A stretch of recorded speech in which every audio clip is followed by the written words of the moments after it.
estamos todavía en el metro. A ver, ay, creo que ya estamos. Ya venimos otra vez para la Revilla. ¿Cómo va a sentir el móvil? Si dice que se bebió una botella entera de el móvil averiado. Pero si le fue a picar a la puerta, le dije, y le picó a la puerta. Vamos a la torre, a la torre del Loro. Ahí enfrente vemos, vamos a estar en ella.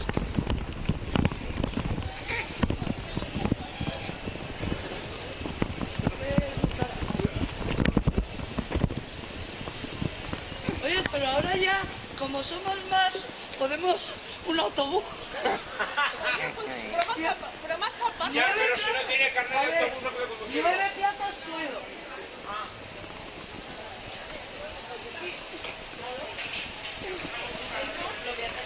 De autobús no, pero con uno normal puedes conducir un autobús de 9 plazas. Me parece que ahora ya he subido a 9. Es el único que tengo. Vamos a la Giralda. Adelante, que tú vas más deprisa. Tranquila, hay tiempo. Déjale, no te preocupes.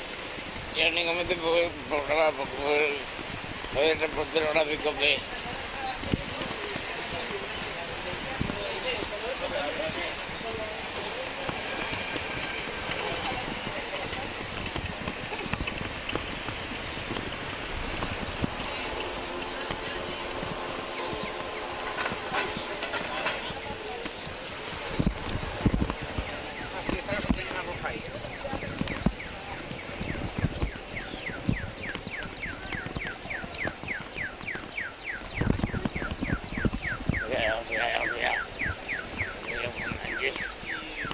¿Tenemos más nivel de vida ahora o qué pasa?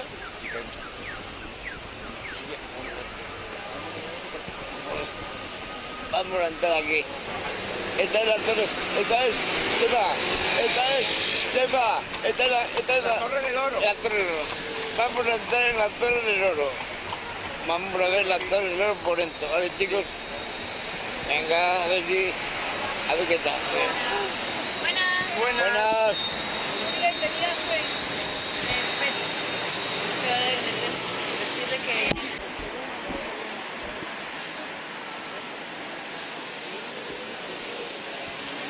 Ponemos por aquí, eso no me importa.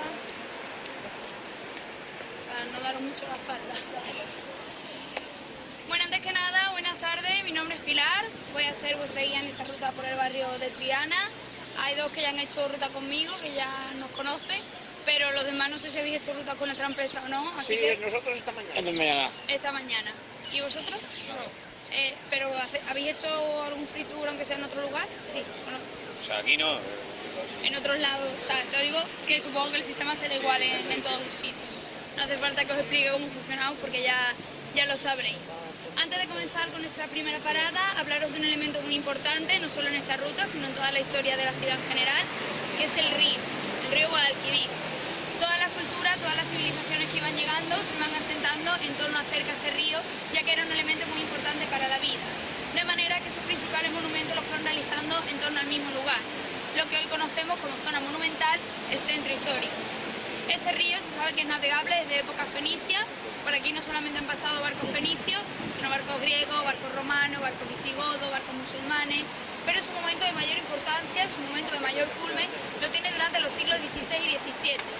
Todo barco que zarpaba hacia América o que volvía de allí pasaba por este río Guadalquivir. De manera que durante esos 2 siglos pues el río tiene bastante importancia y con ello también la ciudad.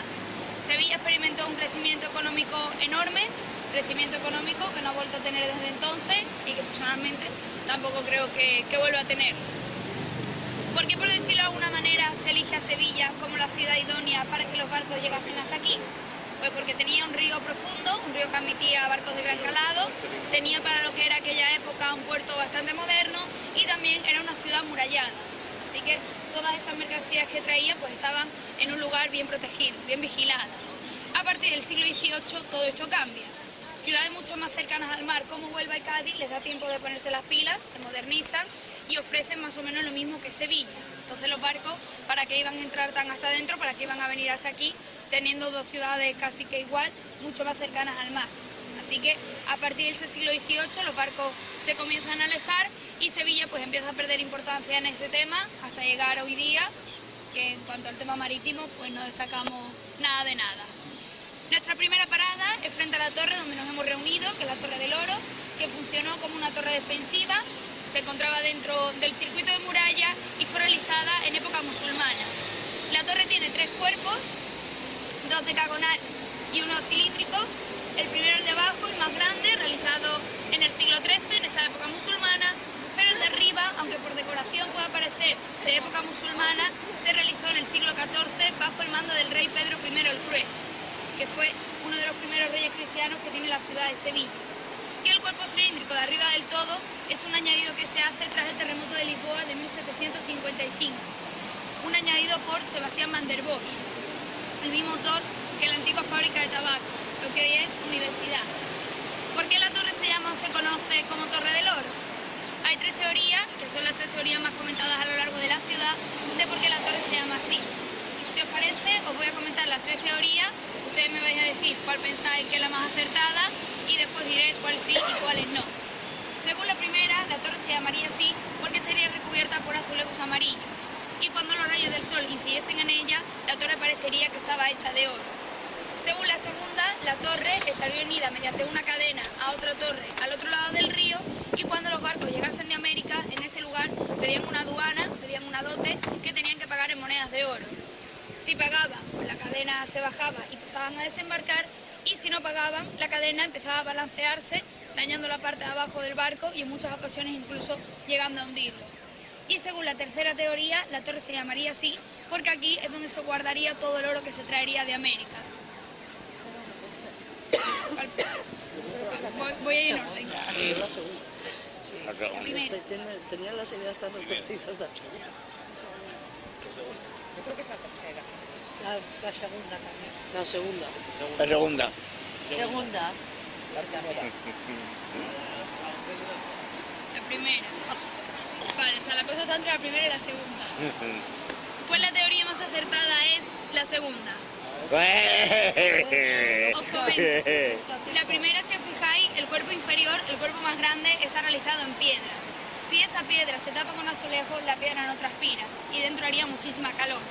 Y aquí ya tenemos unos cuantos meses de bastantes grados como para encima sumarle más.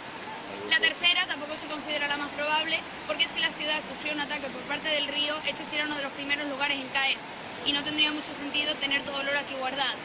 Además se sabe que la mayor parte del oro que se traía de América se guardaba en el Alcázar, que era el Palacio Real, que estaba fortificado, estaba bien defendido y ahí el oro pues estaba bien custodiado.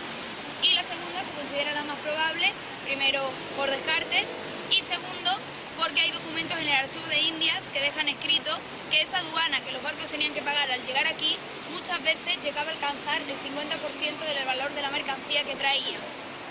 Imaginaros, después de todo el viaje que se tenían que dar, llegan aquí, que es el último paso, y pagaban lo que tuviesen que pagar con tal de no arriesgarse a perderlo absolutamente todo. Y una vez que pasasen y vendiesen las mercancías, recuperarían con creces lo que hubiesen pagado en este lugar. Actualmente la Torre del Oro está abierta al público, se puede visitar, dentro tiene el Museo Naval y Marítimo y si entráis podéis subir hasta el segundo cuerpo donde están esas personas, desde donde yo digo que tenéis un pequeño mirador. Digo pequeño mirador porque en comparación con otros miradores del centro de la ciudad, como al Giralda, pues este es más bajito, pero al estar justo al lado del río y muy cerca del barrio de Triana, las vistas que ofrecen son unas vistas muy diferentes a los miradores que hay en el resto de la ciudad. La entrada son 3 euros y por si por casualidad os quedáis hasta el lunes o volvéis cuando sea lunes, que sepáis que los lunes es gratuito visitarla, por si os queréis ahorrar esos 3 euros. De lo que os voy a hablar ahora se ve mucho mejor cruzando el puente, pero si nos paramos a mitad del puente, pues la gente pasando y tal, a veces les molestamos, entonces si nos importa os hago la explicación aquí y ya después cruzamos. Desde ahí suelo enseñar 2 cosas. La primera es un palacio que tenéis al fondo, pintado en Almagro y Albero, pintado en rojo y amarillo, que es el Palacio de San Telmo.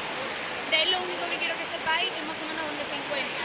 Os hago referencia a él un poquito más adelante y os digo simplemente para que sepáis dónde está y de lo que os estoy hablando. Y lo segundo que podemos enseñar desde ahí son las vistas que más o menos tendrían los barcos al llegar de América. Con lo primero con lo que se encontrarían es con la Torre del Oro, donde tendrían que pagar, y detrás estaría el puerto, que es donde ahora está la zona o el barrio del Arenal. Se llama así porque antes estaba lleno de arena y hay edificios bastante importantes actualmente, como el Teatro de la Maestranza, el Hospital de la Caridad o las Reales Atarazanas, que sería el lugar donde se fabricarían los barcos.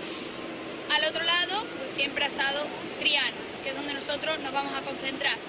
Empezaremos cruzando este puente de San Telmo, terminamos en el siguiente, que es el puente de Triana. En cuanto a este primero, se realizó entre los años 1925 y 1931 y había una pequeña esperanza de que los barcos siguiesen llegando hasta donde llegaron en su momento. Por eso hicieron el puente levadizo. Pero a partir del siglo XVIII, como os comentaba, los barcos se fueron alejando y con ello también lo hizo el puerto. ¿Para qué vamos a tener un puerto aquí si los barcos ya no llegaban?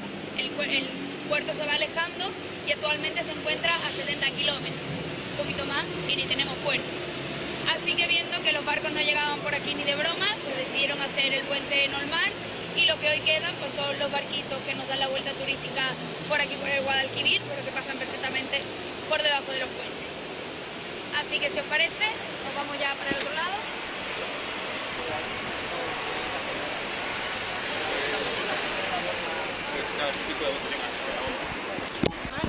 El día 6 voy a sacar dinero para venirme a Sevilla y me encuentro que está todo el dinero. Mira, pensé que me voy a las 6.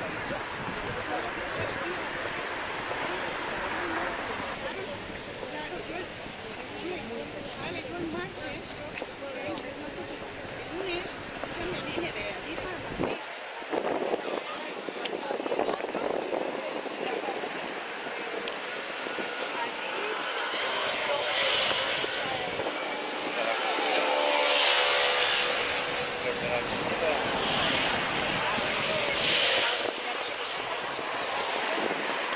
¿Quieres pasar? Me da igual, chica. No, que me da igual, que me da igual. Ya me da igual, pero que me da igual. Me da igual.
Qué cabrón eres. Antes que nada deciros que nos paramos aquí porque tenéis una de las vistas más fotografiadas de la ciudad de Sevilla desde este lado. Ahí tenéis la Torre del Oro y al fondo la Catedral con las Giraldas, que son dos de los principales monumentos de la ciudad. De lo que os hablo aquí no tiene nada que ver, pero bueno, para que mientras cuento el rollo, pues al menos tengáis una vista bastante chula. De lo que suelo hablar aquí es de un viaje marítimo, un viaje bastante importante, que demuestra que durante los siglos XVI y XVII todo empezaba y terminaba aquí en Sevilla. No es el viaje que hizo Colón a América, sino la primera vuelta al mundo. Os voy a pasar una imagen y ahora os sigo contando. De Magallanes. Eso es lo que está en el archivo de Indias. Sí. Eso es lo que está en el archivo de Indias. ¿Habéis ido? Hemos ido esta mañana. qué bonito. Entonces, pues, Pero todo- no hemos visto mucho, no nos ha dado tiempo de ver entero. Porque ¿La posición? ¿eh? ¿O la posición o el edificio? Lo de arriba, la planta de arriba. Pero bueno, está muy bien. Se ve que está muy bien. Con el recorrido que hace. Pues sí. Aquí. Una porcilla de... Cruzando ya el puente.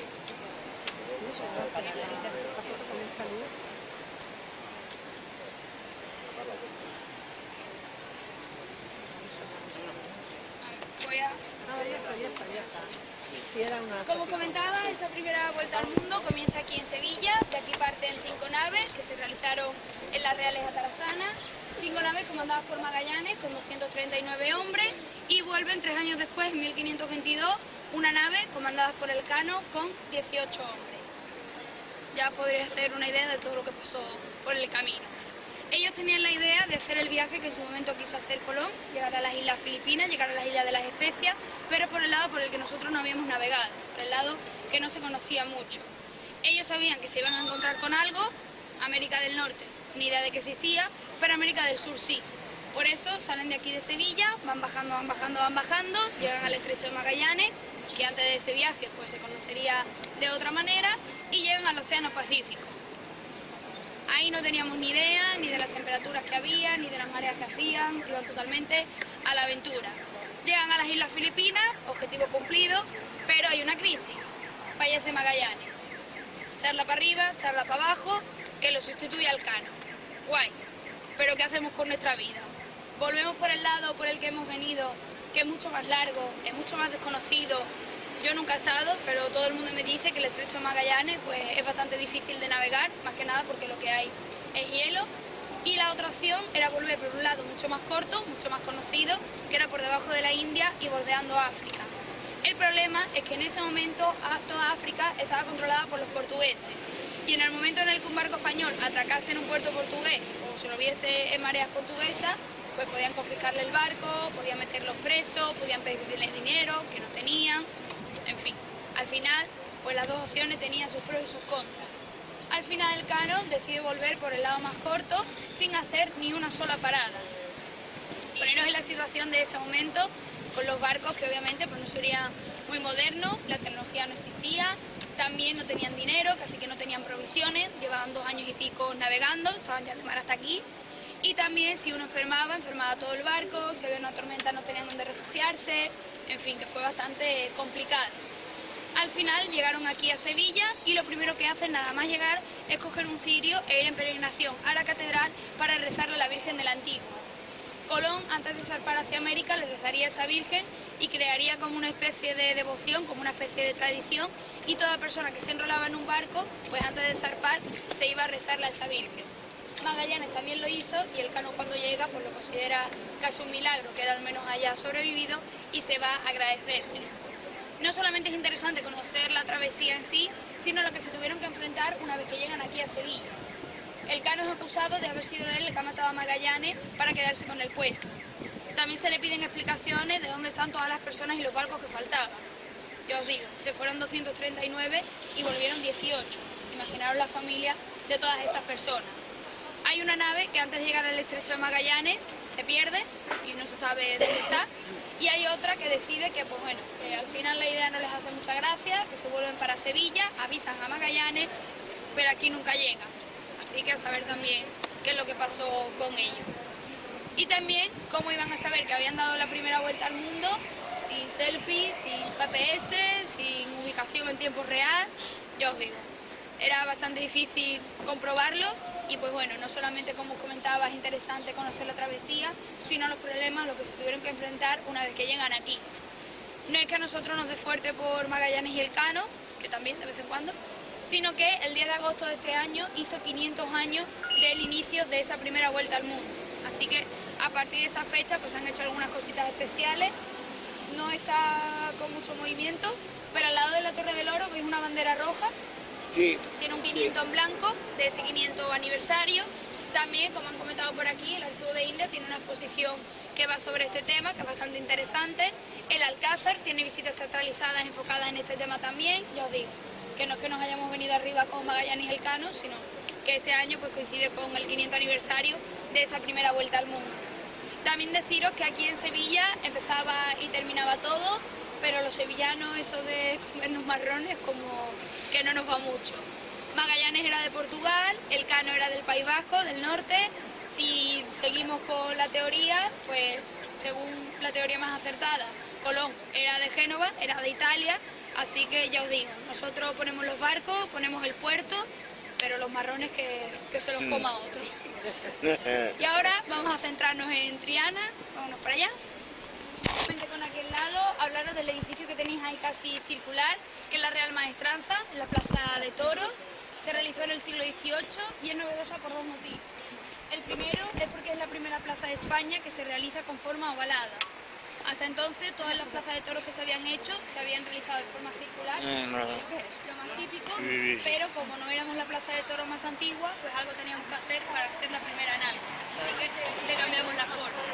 Y el segundo motivo por el que es novedosa es porque cuando realizan el lugar se dan cuenta de que es un edificio que va a estar la mayor parte del tiempo a plena luz del sol. Y deciden pintar la fachada de un color que no traiga mucho los rayos del sol. Y ese color, el mejor, es el blanco. Pero para que no quedase muy soso, los marcos de las puertas, los marcos de las ventanas y algunos frisos decorativos los pintan en color albero, que es el color amarillo anaranjado que tiene la plaza en el interior. Es el color de la Tierra del Ruedo. Una vez que la plaza de toros se pinta con estos dos colores, muchas casas de la ciudad de Sevilla deciden pintar sus fachadas igual. Por decirlo de alguna manera, en la plaza de toros pone de moda el uso del blanco y el albero. De hecho, es algo que se ha ido manteniendo, que ya se ha convertido casi que en una característica de la ciudad, como podéis ver en esta calle de aquí. La plaza de toros sigue estando activa, se siguen celebrando corridas, hay espacio para 12.700 localidades, las únicas que la superan ahora mismo en tamaño en España son la de Valencia y la de Madrid, y hay dos formas de poder visitar la plaza. Una es acudiendo a una de esas corridas de toros y otra es visitando un museo que tienen en el interior. Tiene un recorrido que una de las paradas es un par de minutillos en el ruedo. Mi consejo, si no estáis puestos en el tema o si no os gusta, no os vayáis. Primero porque obviamente a las corridas pues lo suyo es que vaya la gente que le guste. Y segundo porque el museo no te va explicando la historia y la evolución de la tauromaquia, sino que más bien te muestra el traje de luces del torero tal en la corrida cual. Entonces si uno no sabe ni quién es el torero ni cuál fue la corrida, pues incluso puede llegar a hacerse un poquito aburrido. Entonces, como os digo, para el que sabe y entiende de ese mundillo está bien, pero para el que no, pues a lo mejor no tiene mucho interés. Centrándonos ya en Triana, antes que nada... Sí. Yo he estado en la plaza esta mañana, hay como viviendas, o sea, realmente los bajos no son viviendas, o los No, alrededores. a ver, lo que pasa es que la plaza está rodeada por edificios, pero no parte de la plaza Porque son hay un viviendas. patio que puedes pasar de una calle a otra. Claro. Por el patio, ¿no? Vas a O pasar sea, a otra calle. me refiero, si esto es la plaza, justo al lado están los edificios. Entonces, desde esos edificios incluso puedes ver, o sea, si son muy altos, puedes ver el interior de la plaza. Por eso. Pero que no están, o sea, que parte de la plaza no son viviendas. No sé si me explico. Sí. Yo es que he visto ahí como tan... Sí, están súper pegados, eso sí. Sí. De hecho, la plaza de toros muchas veces la gente no se espera que sea eso porque no está la plaza libre. No Eso. está la plaza Ahí está, está sino adosada. Exacto. A partir de aquí de la izquierda tiene edificios alrededor hasta el final de la calle de aquí de la derecha, o sea, realmente libre. El hueco que tiene es este de aquí que estáis viendo. Todo lo demás está rodeado por viviendas. Entonces, cuando uno realmente, por decirlo de alguna forma, se da cuenta de la capacidad de la plaza, es cuando se ve desde arriba. O sea, si buscáis fotos de la plaza de toros desde arriba, sí que se ve lo grande que es. Pero aquí al estar rodeada de edificios no se aprecia tanto. Para mi gusto es como la catedral. La catedral yo creo que si no estuviera rodeada de tantos edificios parecería mucho más grande.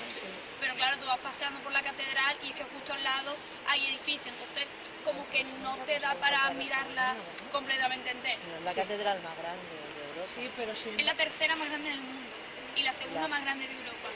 La La primera es la segunda. del Vaticano. ¿La catedral dices? Sí.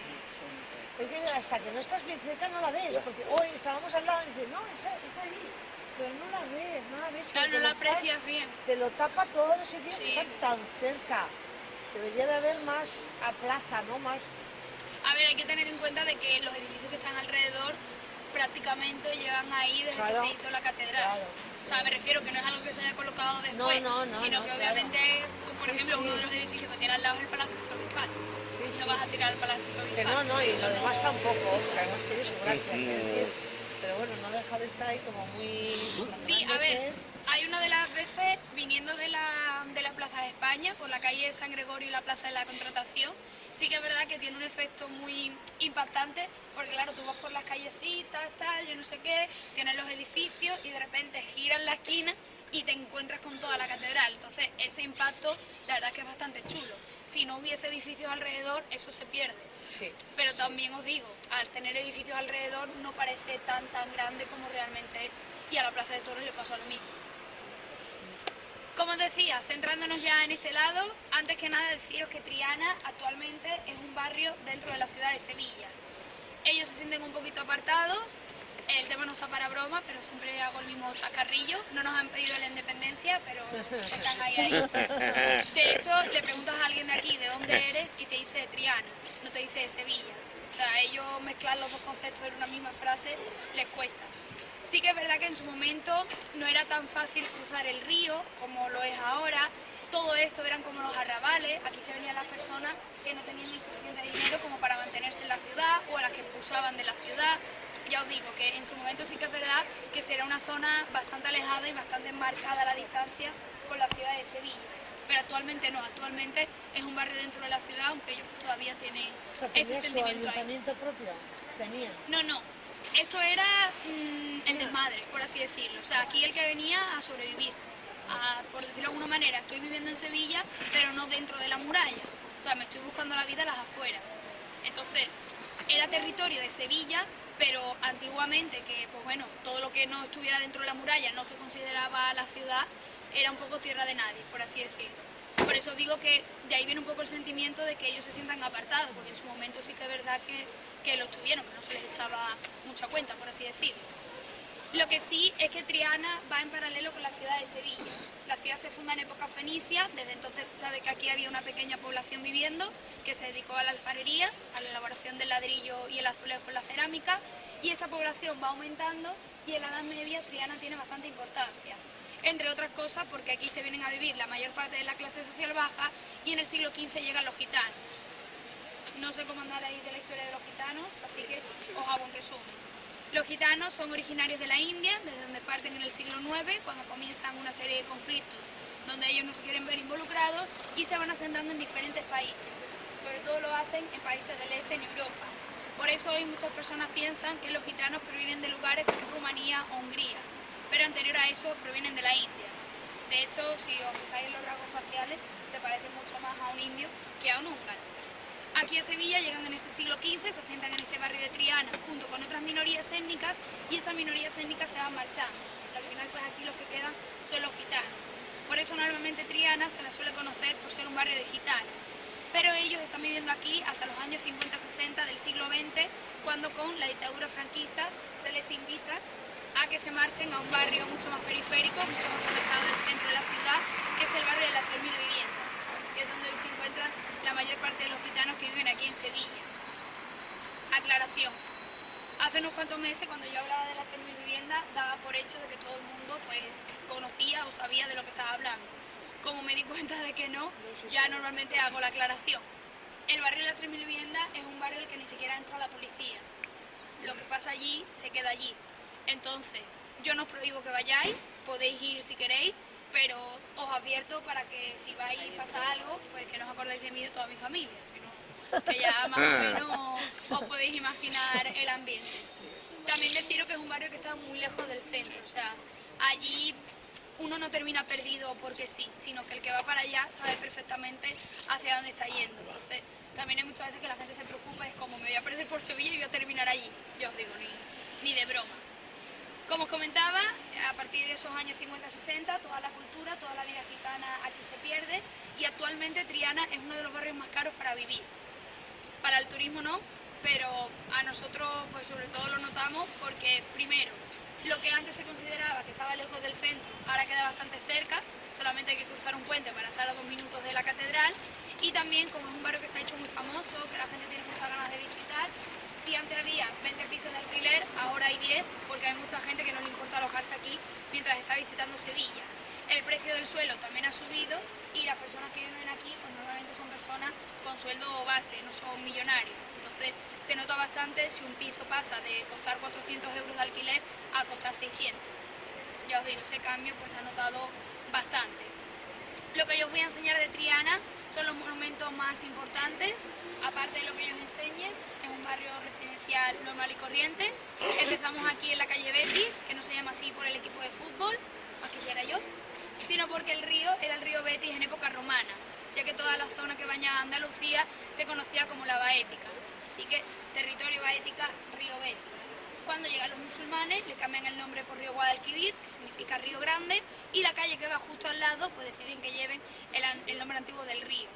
Es una calle que sobre todo pues tiene bares, pubs, lugares para tomarse algo, que dependiendo, yo solía decir de la fecha, pero más que dependiendo de la fecha, dependiendo también del clima. Os comento, no es lo mismo venir aquí en verano a las 4 de la tarde, que vais a pillar una insolación, que venir a las 9 de la noche, que es cuando ya se ha ido el sol, al estar al lado del río hace más fresquito. Ahora en invierno es todo lo contrario, cuando más movimiento hay por aquí son los fines de semana, que es cuando más sale la gente, y después de comer con el mediodía, que está el solecito, unas vistas impresionantes. Ya os digo, si hay un fin de semana que llueve, pues aquí no va a haber mucho movimiento. Por eso os decía que más que la fecha, que también influye la temperatura que haya o cómo esté el tiempo, para que aquí haya menos movimiento más. Entonces para que lo tengáis en cuenta por si queréis venir para acá. Y ahora vamos a continuar por aquí.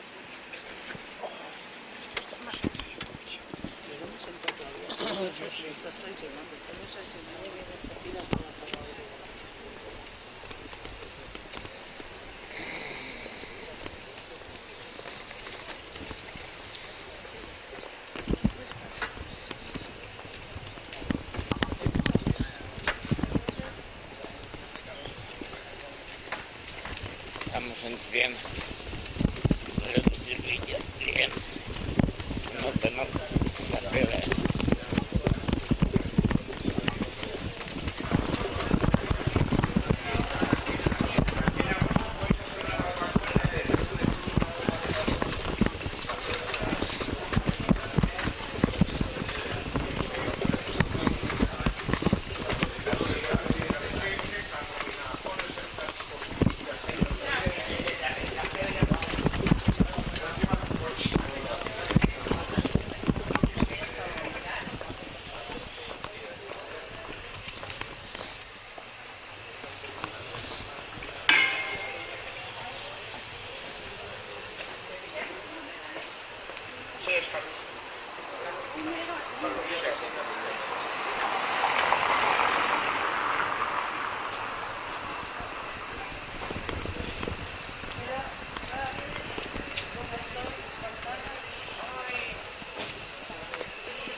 Poneros por aquí mejor. Ah, Para que tengáis mejores vistas. ok, gracias.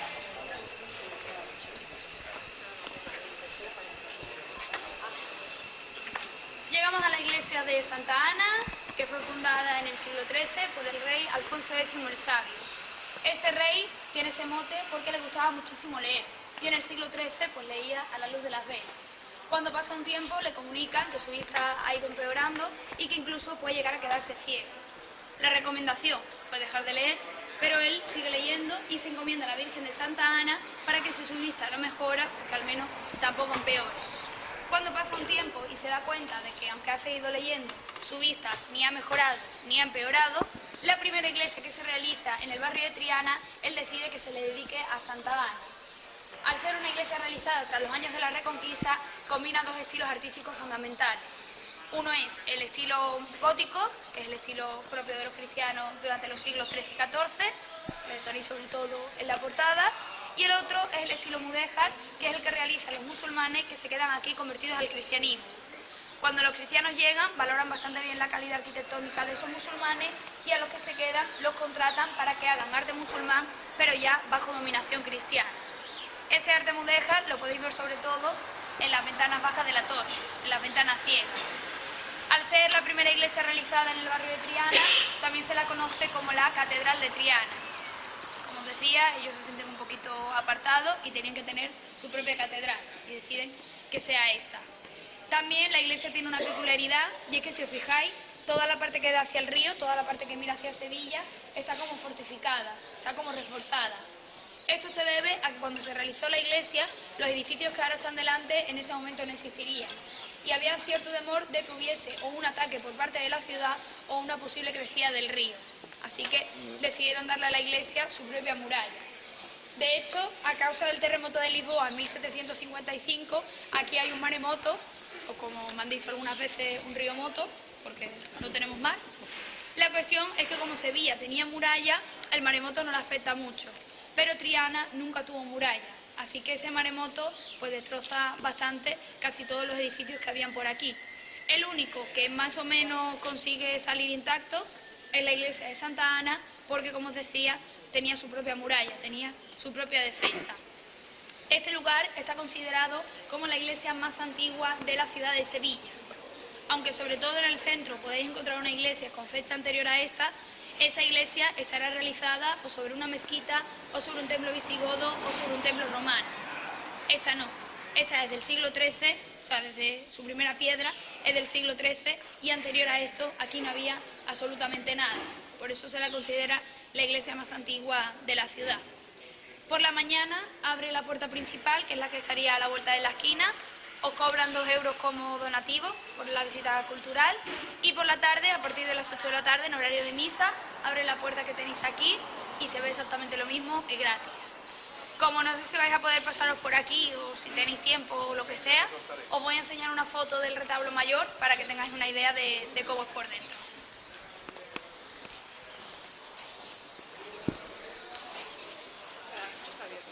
A las 8 abre para la misa.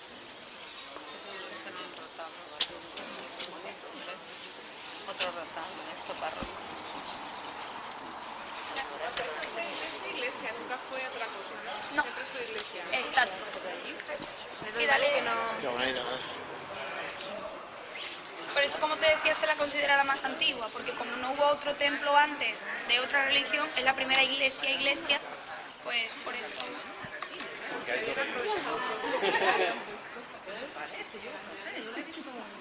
¿Por qué hay dos revistas? Eso es lo que iba a decir ahora. Nada.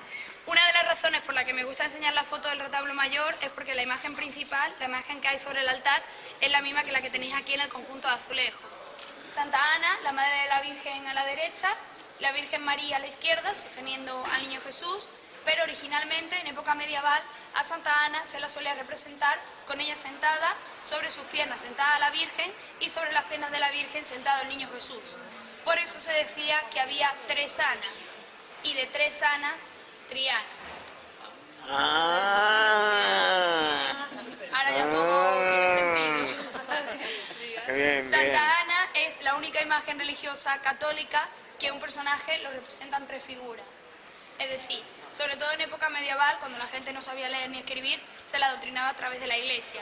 Y una de las cosas que tenían que tener clara era quién era quién. A cada personaje de la Biblia pues se le otorga un atributo para que la gente, nada más que viese la imagen, supiese a quién se está representando. Santa Ana se decide que siempre vaya acompañada de la Virgen y el Niño, ya sea al lado, arriba, debajo, es que tienen que ir los 3 juntitos. Pero realmente a quien se está representando es a Santa Ana. Entonces, como la imagen principal es Santa Ana, pero hay 3 figuras, 3 Anas y de ahí Triana. Lo digo porque aquí ya la gente se empieza a rayar en plan, pero si es el Niño Jesús, ¿cómo es que se llama Ana? ¿Me lo han travestido? Yo os digo, no os penséis mucho. Simplemente hay 3 figuras, la imagen principal es Santa Ana, pues 3 Anas y de ahí Triana. Ahora vamos a continuar por una calle muy famosa, muy conocida en el barrio, vamos, en el barrio y en la ciudad también, que es la calle Pureza. un detallito por si lo queréis saber. A la vuelta de la esquina hay una tienda que se llama 41010, que es el código postal del barrio de Triana, que tiene merchandising de del propio barrio. Lo digo porque si lo queréis saber, os podéis comprar camisetas de Sevilla y os podéis comprar camisetas de Triana. Lo tenéis de los dos sitios. Vámonos para allá.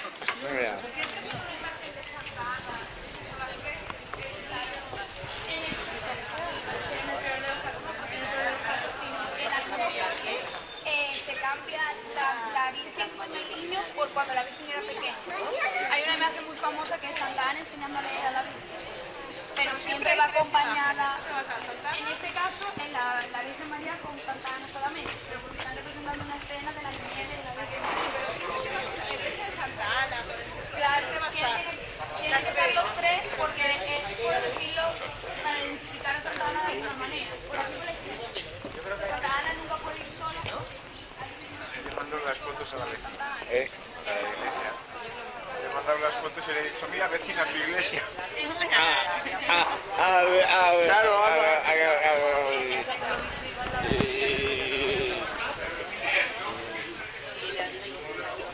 Hostia, aquí estoy más subido, seguro. Aquí es más... Espera, venga, baja. Un poquito, Bajas por allí, un da poquito la aquí. vuelta, eso es. Bajas por ahí por la rampilla. Va a llegar a tu casa y también aquí en tu casa.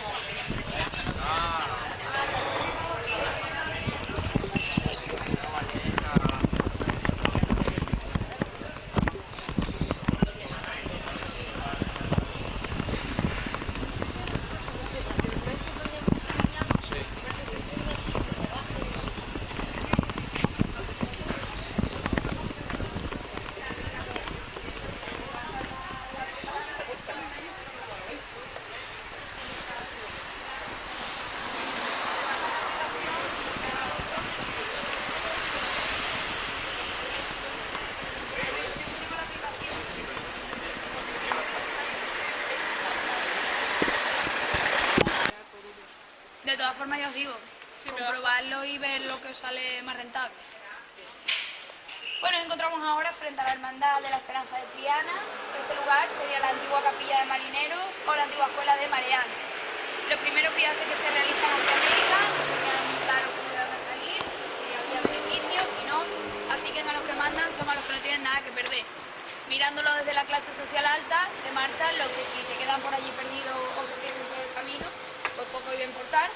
Y los que se van lo ven como una oportunidad de que si eso salía bien, dinero que traían a casa, y si no, pues más o menos se quedaban como estaban. Por eso las primeras personas que viajan hacia allá son las que vivirían en este barrio de Triana y entre ellos los gitanos. Por eso tiene sentido de que sea aquí donde estuviese la primera capilla de marineros. Cuando con el paso del tiempo pues se va viendo que ese viaje la mayoría de las veces sale rentable, pues... Nada. Como decía, cuando van viendo que ese viaje sale rentable, muchas más personas van queriendo bajar hacia allá y este lugar se queda pequeño. Por eso, en el siglo XVIII se funda el Palacio de San Telmo, lo que os mostraba antes de cruzar el puente, que hoy sigue siendo el Palacio de San Telmo, ha tenido diferentes usos a lo largo del tiempo, y se llama San Telmo porque San Telmo es el patrón de los navegantes. A partir de ese momento, este lugar pasa a ser la Hermandad de la Esperanza de Triana. Aquí se acogen a las dos imágenes principales que procesionan en Semana Santa, una es la Esperanza de Triana y otra es el Cristo de las Tres Caídas, que antes de este lugar estaría en la iglesia de San Jacinto, que queda muy cerquita de aquí, y la hermandad decide conservar, decide tener algunos símbolos que hacen referencia a ese mundo de la navegación. Por ejemplo, en la puerta principal, las lonas que tenéis que pasar tienen el escudo de la hermandad con un ancla en el centro, que es el símbolo característico de aquí de Triana, el ancla, y en el interior hay una nave, o sea, la nave central, tiene una techumbre de madera que se dice que recuerda a la quilla, a la parte de abajo de un barco colocado de manera invertida. Aprovechando que está abierta, si queréis, le podéis echar un vistacillo. Yo os espero aquí afuera, por si tenéis alguna duda. Nada más entrar, tenéis la Esperanza de Triana y si vais hacia la izquierda, el Cristo de las Tres Caídas. Creo que vosotros mejor que entréis por aquí, porque hay ahí en la puerta un de estos de madera y aquí está como la rampita, entonces yo creo que os va a resultar más fácil. Vale, bien, vale. No sé...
moto.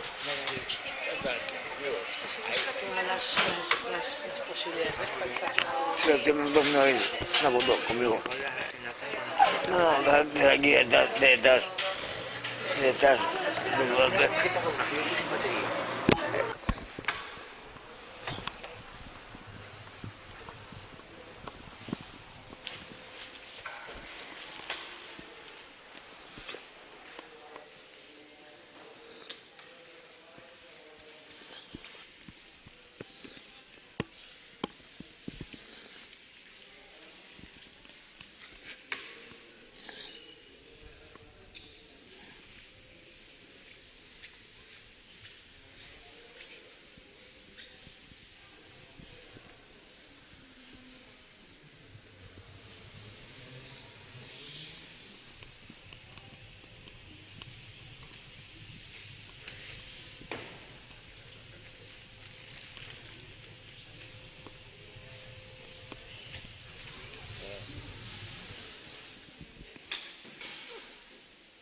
Sí, que estarán viendo.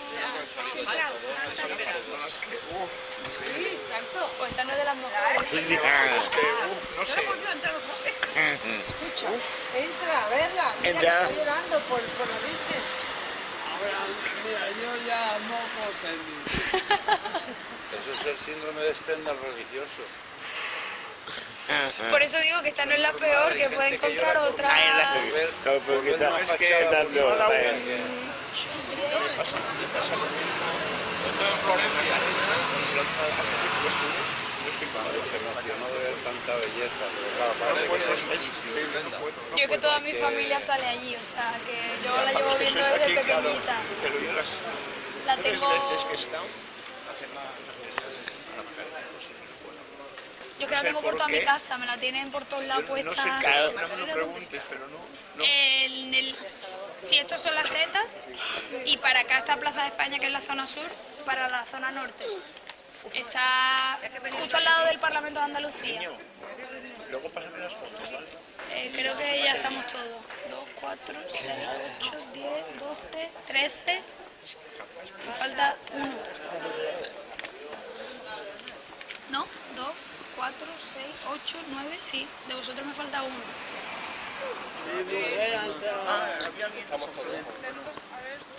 No, sois 9.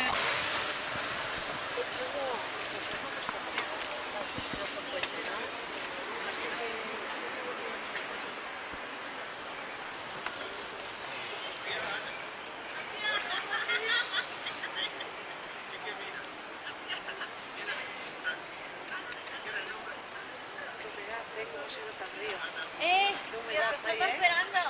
Vamos. No os quejéis de clima, ¿eh? Que aquí tenéis Yo quejar meses no de me verano y quejo. 2 de invierno, ¿eh? Yo quejar no me quejo, pero... No tienes Estamos en diciembre. nada de frío. Madre mía. Mira, para que... 4 meses tenéis para de que os invierno. asustéis. Tenemos una hija. Este año estudiando hoy la máxima que tenía -2. La mínima que estamos ahora en este momento menos 28.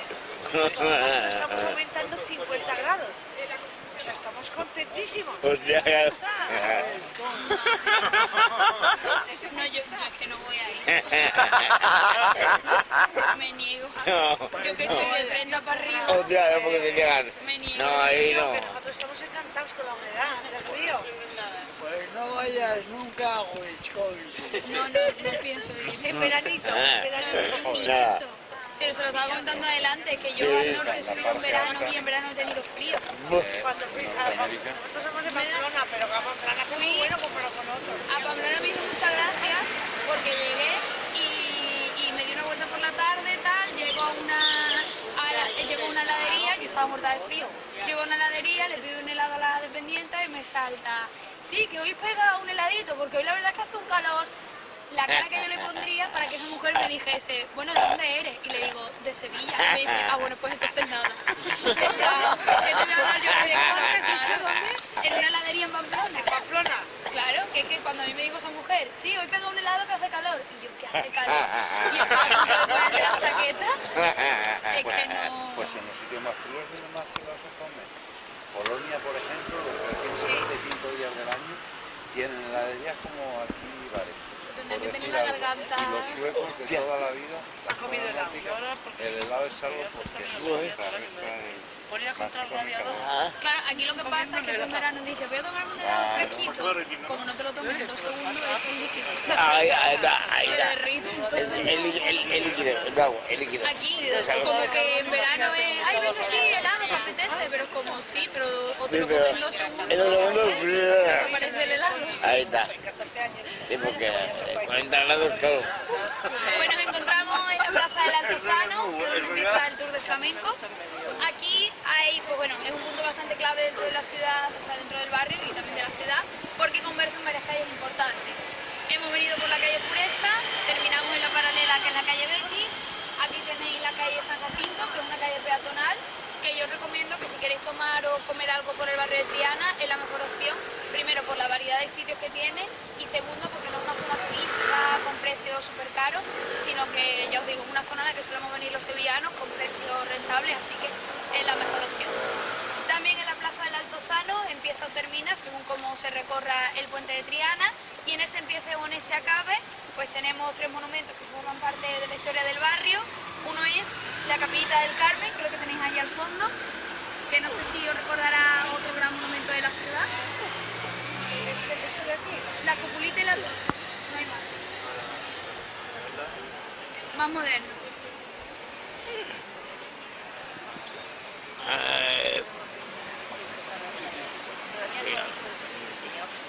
No, pero habéis hecho la monumental, ¿verdad? ¿No habéis hecho la monumental? Sí. Que me la han chivateado, que habéis hecho la monumental esta mañana. Sí. Pues la monumental lo habéis visto. ¿Los reales Alcázares? Exacto. Acá de La Plaza de España. Ah, La Capillita del Carmen. claro. La Capillita del Carmen puede recordar a la Plaza de España, entre otras cosas, porque el autor fue el mismo, Aníbal González. Él se caracterizó por realizar los monumentos con los 2 materiales principales de aquí de Sevilla, que además por tradición siempre se han elaborado aquí en Triana, el ladrillo y el azulejo o la cerámica. Tanto la capillita como la Plaza de España, casi en su totalidad, están realizadas con estos 2 materiales. Al lado, no esperéis veros un monumento súper imponente, pero al lado estuvo en su momento el castillo de San Jorge, que tuvo su origen en época musulmana, porque cuando los ejércitos cristianos llegaban a intentar invadir la ciudad, lo hacían sobre todo por el oeste y por el norte. Por el norte no había problema, porque como estaba la muralla, pues los musulmanes estaban ahí vigilando y cuando veían que llegaban, avisaban a la ciudad. Pero por el oeste, como comentaba, Triana nunca tuvo muralla, los cristianos llegaban, cruzaban el río y los musulmanes cuando se dan cuenta es cuando prácticamente estaban llamando a las puertas. Así que los musulmanes decidieron hacer un castillo a este lado del río, que más que nada funcionase como torre vigía, y cuando los ejércitos cristianos llegasen, pues que así al menos les diese tiempo de avisar a la ciudad. A partir de finales del siglo XV, este lugar pasó a ser la sede de la Inquisición en Sevilla y también se utilizó como prisión durante la Guerra Civil Española. Hace unos cuantos años del castillo, pues más que nada lo que quedaban eran las ruinas, eran los cimientos, y decidieron convertirlo en un centro de interpretación que a través de los restos que quedan, fotografías y documentos, se da una imagen de lo que llegó a ser el lugar y de las prácticas que se realizaron en él. Al lado, con toda la contaminación lumínica, tenemos el mercado